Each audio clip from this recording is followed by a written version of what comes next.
Hi everyone. So far we have completed 11 modules successfully, and now we are going to discuss in brief about module 12, that is pedagogy of science. In this module we will discuss portfolio activity and finally assessment. Before going to start the session, I request those who have not subscribed my channel yet, please go for subscribing my channel and share my videos as much as you can. If you like my video, then please press the like button. So without wasting your valuable time, let's get started. Portfolio activity.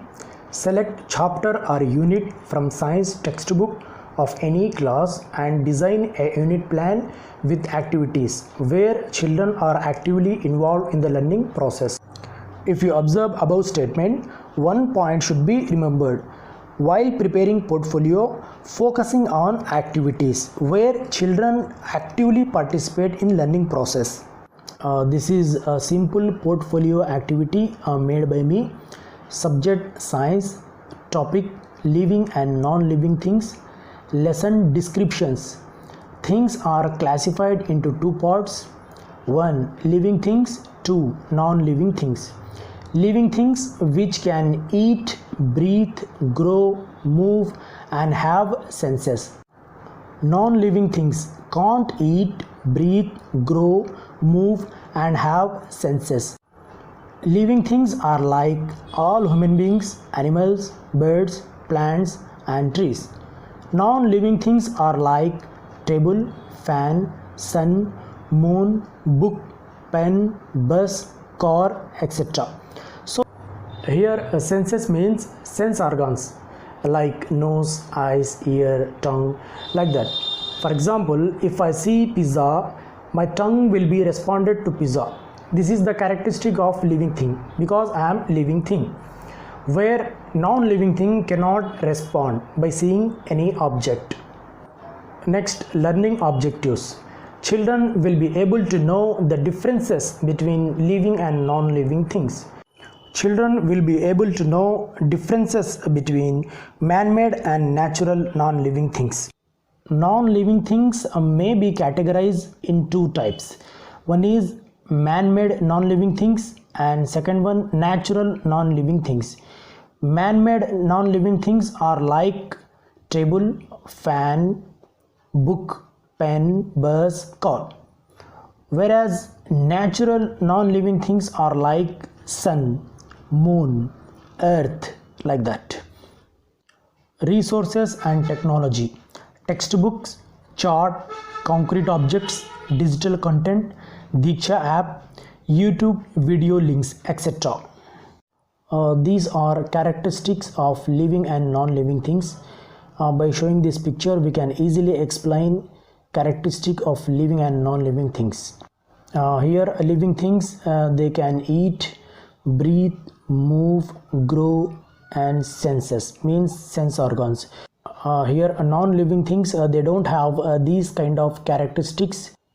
Here you can take example of non-living thing and compare with the characteristics of living thing. For example, table. Table can't eat, can't breathe, can't move unless someone support. Table can't grow and it doesn't have sense organs. So by showing this picture, we can teach the children in an effective manner. Children also can easily understand the concept. This is a worksheet activity. Write L for living things and N for non-living things. 10 objects are given. Children are asked to identify living things and non-living things and write L before living things and write N before non-living things.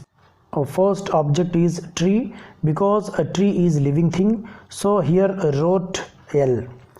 Next, doll. Doll is belong to a non-living thing, so here children may write N. Like that, children will complete this activity by participating actively in this learning process. This is one more worksheet activity. Circle to the living things and cross to the non-living things. Different pictures are shown to the children where children should identify living things and non-living things. For the living things they put circle mark, and for the non-living things they put cross mark. For example, the first object is ball. Ball is belong to non-living things, so here children will mark into cross mark. And the second one, doll is belong to non-living thing. Here also children may mark cross symbol. And the next one, tree is belong to living thing, so here children may draw circle to the tree. Like that children will actively participate in this activity and they will enjoy by doing this activity. This is one more worksheet activity. Here children will observe the school premises and classify the living and non-living things. This activity can be done by individual or group wise. Here a teacher will ask children to go to the school premises and observe the things which are existed in surrounding of the school and note down living things and non-living things. After conducting 3 activities, here children will be given rubrics where children will mark their understanding level. Level 1 high understanding, level 2 middle, level 3 average. Assessment. Here a teacher will assess the students by asking oral questions. What is the difference between living and non-living things? Characteristics of living and non-living things. What are the man-made non-living things? Write any 4 natural non-living things. How do you explain trees or living things? This is peer group assessment.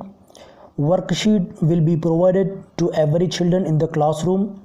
Children will observe living and non-living things and write L for the living things and N for the non-living things before the objects are given in the worksheet.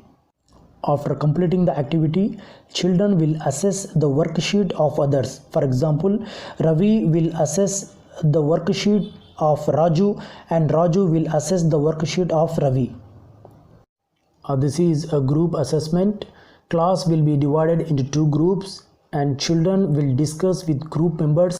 Here the activity is about characteristics of living and non-living things. 7 columns are given in the table. Children will read every column and put a right mark if it is correct and wrong mark if it is wrong. By that children will actively participate in the group. They will discuss with the group members. In the whole process, a teacher will be playing a role of facilitator. Like that they will complete group assessment. Friends, so far we have discussed portfolio with many more activities and discussed assessment like peer assessment, group assessment and self-assessment. So friends, I hope that you like this video. If you like this video, then please press the like button, and I request those who have not subscribed my channel, please go for subscribing my channel and press the bell icon so that you will get my latest videos on your YouTube channel. Friends, your subscription will motivate me to prepare more and more videos for you. I request all of you to please share my videos as much as you can, and last but not least, take care, be healthy and be happy. Thank you.